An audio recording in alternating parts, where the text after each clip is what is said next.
ஒரு நாள் சாயங்காலம் அம்மா டெடி, அண்ணன் டெடி, தங்கச்சி டெடி பேசிக்கிட்டு இருந்தாங்க. தங்கச்சி கேக்குறா, அம்மா கடவுள் இருக்காங்களா? கண்டிப்பா இருக்காங்கம்மா, மனசார நினைச்சு வேண்டினா வருவாங்க. அந்த இரவு தங்கச்சி கண்ணை மூடிட்டு வேண்டா. திடீர்னு அவ முன்னாடி ஒரு பிரகாசமான ஒளி.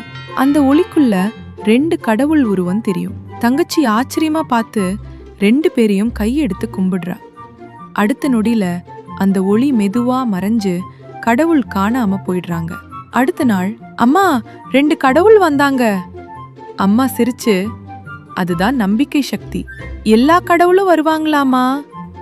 ஆமாமா, அது ஹிந்துயிசம் இருந்தாலும், கிறிஸ்டியானிட்டி இருந்தாலும், இஸ்லாம் இருந்தாலும், மனசார கூப்பிட்டா உன் கூட இருப்பாங்க. நம்பிக்கை இருந்தா கடவுள் நம்ம மனசுல தான் இருப்பாங்க. உங்களுக்கு கடவுள் நம்பிக்கை இருக்கா? இருந்தா லைக் பண்ணுங்க, ஷேர் பண்ணுங்க, சப்ஸ்கிரைப் பண்ணுங்க, கமெண்ட்ல நம்பிக்கை இருக்குன்னு எழுதுங்க.